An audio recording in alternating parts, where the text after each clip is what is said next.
Hey guys, you got Frankenfoot coming at you with another GoBoWitch, whatever you want to call it. At any rate, these guys were full of Town Hall 10s that didn't have Inferno, so we certainly took advantage of that. And to start off with, I'll sort of, we'll go over the replay and then we'll break it down. But starting off with golems on the side for tanking, just two wizards to make sure that things go the direction they're going to go. And because there are no infernos in here, I'm sending the witches directly into the core of the base. So you're seeing two jump spells here. And my goal is to get the troops lined up to sort of go down each side of the base here and then wrap up and come back in the middle and take out the town hall. And it worked rather well with a couple of key exceptions. I had thought that the traps would be in a little bit of a different place. And because I missed that a little bit, I lost a lot of bowlers pretty quickly, unfortunately. In between that and the queen kind of getting stuck in this compartment here. Lost a lot of bowlers on this side of the base, and that's unfortunate. But the witches held on, and the witches made it to the other side of the base. And the witches plus the queen and plus that other bowler on the outside just did a good job, a smashing job, if you will. Ha ha ha ha ha ha ha ha ha ha ha of that was lame. Of wiping out the rest of the base. But yeah, so you can see them just coming through. The witches and the skeletons just sort of plowing through things here. And these point defenses are really, really weak at taking out witches. And the queen sitting behind some witches popping out skeletons. It's a pretty good deal. And at this point, that it's game over. The raid is shot. This is a very quick attack, so I'd have plenty of time for the queen to shoot through a wall to get to the core. Even if she was by herself, I've still got her ability. So yeah, attack maybe didn't go quite as planned, but there were no infernos, so that's nice. But yeah. Anyway, well, we'll break down what I was thinking. So I thought for sure he's got his giant bombs in here, which would mean he's obviously got a Tesla here, and then no, don't play yet. He would have two. He's got two Teslas here because unless you're just goofy, and I have done that just to make people think there's Teslas where there's not. Unless you're just being goofy, there's no other reason to have that shape in your base. And I thought the other Teslas would be right here. But turns out he had just enough space for double giant bombs, which are pretty rough on bowlers. They'll wipe them out. They're much more effective at bowlers than hogs these days. So anyway, so I made that kerfuffle. Oh, apologies for the frog in my throat. So what I was thinking, so if you've got multi-infernos in the core of the base, you don't send your witches in the base, send them on the outside. And it just kind of depends on where your splash damage is. In this instance, you saw you had wizard towers here, and one bomb tower here, the other bomb tower there. And the bomb tower and the wizard tower are the main things that are going to stop your witches, because if you get enough witches clumped together, they make a ton of skeletons. But the bomb tower, especially because his rate of fire is so high, he can wipe an entire gaggle out of skeletons at once. And once the skeletons are gone, as soon as something starts targeting the witch, she's gone. So you got to watch out for these guys. So to start off with, I'm going to drop the golems here to start distracting the wizard towers so they don't target a big gaggle of skeletons. And then by the time they get to the other side of the base, where the other wizard tower and the bomb tower is, enough of the base should be wiped out that it really doesn't matter quite so much. There's not going to be as much left to harass your witches. So that's sort of the shape that I look for. Keep them away from splash damage at the start of the raid, and then on the other side of the base, you just can't keep them away from everything. It seems to be less threatening on the other side of the base. But the other thing is that with the shape of this base, you want to send one gaggle of troops in this direction, and the other group of troops in this direction, and let them sort of wipe the base out simultaneously as they move along the side of the base.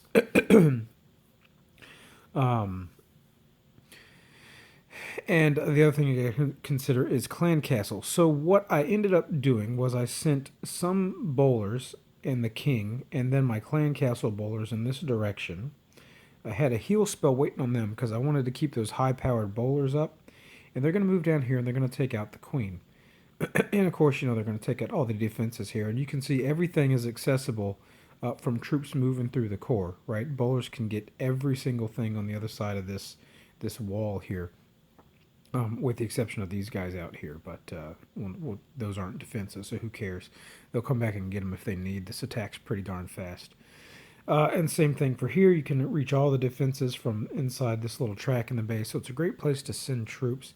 So I'm going to send my king down this side, and he'll take out the queen. It's not such a big deal for this strategy versus if you're doing balloons or hogs, because, bowlers and witches will target the queen. Witches, especially with those skeletons, will make short work of the queen. So this is overall a nice, stable attack. Less chance of stuff to go wrong. And then on this side, I'm going to send the queen with more bowlers and the what am I saying? Golem and bowlers and witches, of course, coming down this side because the clan castle is going to be here, and I can't. It's probably going to be air or dragons or something because it usually is something that flies, or at least there's something in there that can fly, and that's going to be bad news for your bowlers. So I want the queen to come right along with them and take out whatever that is. I got 2 poison spells for it, but a dragon versus a group of bowlers is a bad deal, and that's exactly what happened here. It turned out there was double giant bombs here and a dragon that came out, and so you really needed the queen on this side. And that's where I sent her, but she kind of got hung up on a wall, and all the bowlers on this side eventually met a unfortunate fate, meaning they got blowed up or burned to death or God only knows what. Anyways, I considered, since I just got miners, I considered bringing 1 or 2 miners to once things have kind of moved through the core, just to send miners in for the town hall. I would do that only because there's walls here, and I just thought it might be fun to use miners. I'm not gonna lie, but I decided not to do that. I thought it was worth bringing more bowlers. In terms on the buildings on the outside, I am just gonna flat out not worried about them because inevitably, invariably, indubitably, you will have something walk on the outside of the base. They'll take care of that. And really, these are the only buildings you got to watch out for because you can reach all this stuff. The bowlers can just throw rocks over the wall and hit them. So that was my thinking. Jump spells here, golem on each side of this, rage to get them in there, and then 1 heal to use on the high-powered troops coming out of the clan castle, which I'm going to send on this side, and I'm going to send more of my level 2 bowlers on this side. In hindsight, what I would have done differently is I'd have brought 1 fewer rage and a 2nd heal, and I'd have dropped that heal right here. Had I known that's how the trap arrangements would have worked out, that's what I would have done. Anyway, so now with all that, let's watch it. Yeah, so you see Golem coming in, Wizard on the very outside to start that funnel, sprinkling a couple bowlers, again to further establish the funnel because I want just these buildings in the middle there for things to pop in. And then I send my witches 4 on each side, and the jump spell here, and with the wizard tower locked on the golem, the bowlers and the witches take care of it pretty darn quick. This group of buildings in the middle I knew would eventually fall. And things are moving along exactly how I want. Raged bowlers are a terrifying thing. So here's where things went a little awry. So we had man, he packed a lot of stuff there. We had that Tesla pop up there. I don't know if we had one pop up here or not. I guess we can watch. But yeah, you see how that giant bomb hits your bowlers pretty darn hard. So I had a heal spell for these guys. I'm going to get them up. Didn't have a heal spell for these guys. And the dragon, we got giant bombs and dragons about to harass them pretty bad. And here's my queen just shooting on a wall. Pew, pew, pew, pew, pew. Not helpful, queen. Not helpful. So the dragon and the giant bombs eventually wipe those bowlers out. But I still got lots of witches up. Now, okay, so like I said, invariably something's going to walk on the outside of the base. So we had a witch and a bowler walk on the outside of the base, and they're just moving along chucking rocks at stuff, taking stuff out. I will have to see what happens on this side. Nothing came along the outside of the base, per se. I guess the bowlers got that on the skip. We'll see what the rest of the buildings do. We'll see how they fall. But yeah, so still got a lot of witches up. That expo though, expos are pretty rough because they can. There's something else that can wipe out skeletons really, really quickly. But they eventually get it taken care of. That one wizard tower is worrying me. Once the witches get to it, but I still got my queen up, and I've only got a few point defenses left. And at this point, the queen is strong against splash damage, and the skeletons are strong against point defense. So it's all going to work out. Yeah. Let's see, I guess the skeletons move all the way over to take these guys out. Look at that. Those rock chucking blue, beautiful blue guys. Gosh, don't you just love them? Don't you just love them?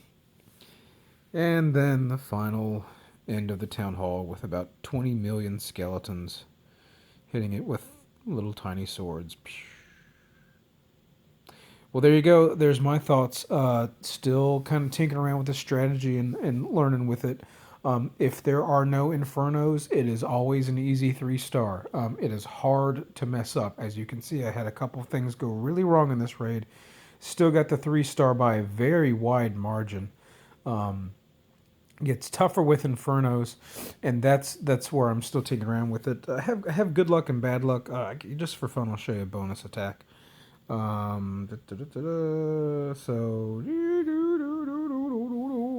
here we go. Here's the last one. I had clan castle troops 4, and you know this is not a anti-3 base. Oh wow, look at all those traps. Were there? The expos were loaded. Okay, I was about to say this is a worthless attack if the expos weren't loaded. But yeah, sort of doing the same thing here. Golems on the sides, witches on the corners, bowlers behind them. And a nice amount of bowlers and witches are going to run along the sides of the base, and I try to get the rest of them in the core. I've seen people do various things with heroes with this strategy. Some people will do a queen walk on the outside of the base if the base can call for that.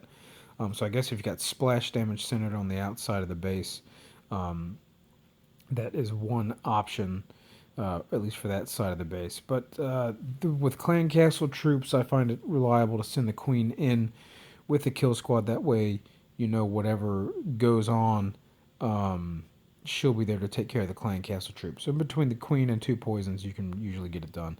And then if it's something like a hound, it's almost a non-factor for the bowlers. You almost wish you never even pulled the darn clan and castle. Anyway, but yeah, you see I got double jumps. I got the queen through most of the base, and then you've got witches and bowlers on the outside taking care of the things that the queen just didn't reach. And once the splash damage is gone, the witches are very, very good at taking out the rest of the base. Those archer towers and cannons just don't stand up. If you have enough witches producing enough skeletons, they just can't get through the skeletons no matter what they do. So anyway, there you go. Maybe a couple variations on the spells and whatnot. Yeah, it's been a good attack strategy. I'll give it that. Cost a lot of dark elixir though. Woohoo!